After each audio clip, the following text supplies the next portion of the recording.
For 3 weeks in June 2016, the Luminato Festival took residency at the Hearn Generating Station in Toronto's industrial Portlands region. For the first time in the festival's history, the majority of the festival's programming took place in a single location, spreading across but certainly not filling the massive 23 million cubic foot space. The Richard L. Hearn Generating Station is obviously no longer functional but has remained under the ownership of Ontario Power Generation. For the past decade, the space has existed on the brink of demolition. While there have been discussions of a sports facility or mega mall, the space is generally thought of as rundown and unwieldy. Enter Luminato. Pitching the festival as the luminary of Toronto's cultural industry, Johanna Lawrie, then artistic director, preached the potential of this new space, boasting, quote, Luminato Festival was founded a decade ago to infuse new energy into Toronto, to turn the lights back on. In the Hearn Generating Station, we will create the world's largest multidisciplinary generator of art and culture, offering a globally unique, exceptionally rich, and highly integrated cultural experience, end quote. As Partisans, the design firm for the residency, put it, quote, the Hearn itself will be an event. The Hearn residency was pitched as something larger than the festival alone. In Weisbrot's words, the Hearn is not just about Luminato, it's about Toronto's cultural future, end quote.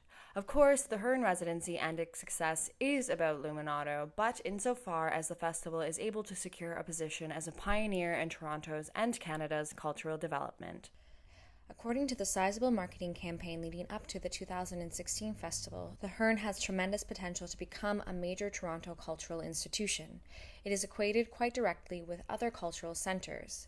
Weisbrot was thinking on a global scale, stating, quote, the Hearn Generating Station could be the cultural icon of the new millennium, end quote. Moving away from the arts and performance structures they had previously occupied in Toronto, Luminato separated itself from the city's theatre industry, both materially and ideologically. Instead, it presented itself as an independent, preeminent, and global institution. While the Hearn itself was resonant with its own history and aesthetic features, it was branded as an empty container waiting to be filled by this event. Weisbrot describes the space as one that was, quote, not culturally, economically, or ideologically coded. It was uncharted, unexplored territory. It was a discovery, end quote. In fact, he has characterized the entire residency as a blank canvas. Quote, openness was the guiding principle that was applied to the architecture, to the audience, to the program, to the institution itself. The Hearn is a space without walls, end quote. For purely practical reasons, this was simply not the case. Over half of the ground floor of the Hearn was retrofitted for this residency, but other areas were left untouched and unsafe for occupation. While the physical area used by the festival was quite massive and certainly sufficed for their purposes, it would be inaccurate to state that the entire space was available for exploration. And for many, exploring the Hearn Generating Station was the primary draw for this festival. Luminato estimates that over half of the 100,000 attendees were not ticket holders, but rather visitors eager to take in the space itself and the free exhibitions. Thus, the 10th anniversary Luminato Festival was less about the content and more about the pop-up container. Stanchions and pylons guided hundreds of spectators through the space. Rather than visually blocking off the unoccupied spaces with walls or curtains, these areas were simply marked off from pedestrian traffic. In this manner, the space was visually open and vast, even if physically inaccessible. One could still take in the epic scale of the Hearn Generating Station.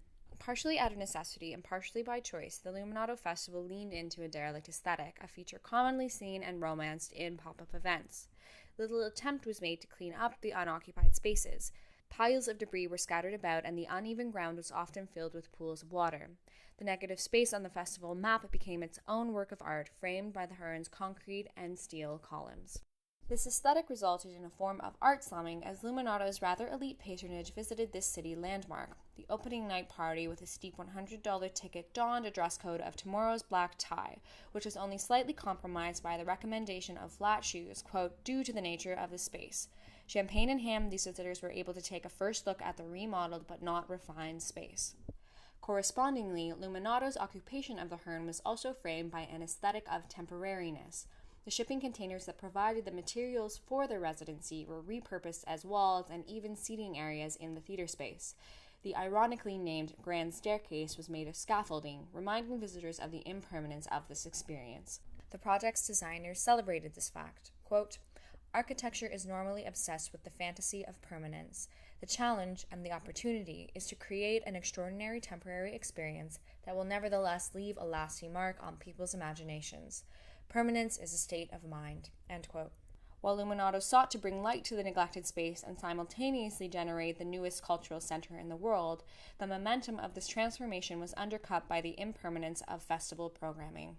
And in utilizing a typically vacant space, Luminato drew attention to its own transience. The momentum of #TurnOnTheHearn has since faded, and the short residency of a festival means that the lights had to go down on, quote, "the world's largest multidisciplinary generator of art and culture," rather quickly. The Hearn is once again an abandoned space. It has become clear since the 2016 Luminato Festival that the aspiration to create a monumental cultural institution was largely hyperbolic. Weisbrot has since rebranded this residency as a, quote, "live proposal for the future of this building," end quote.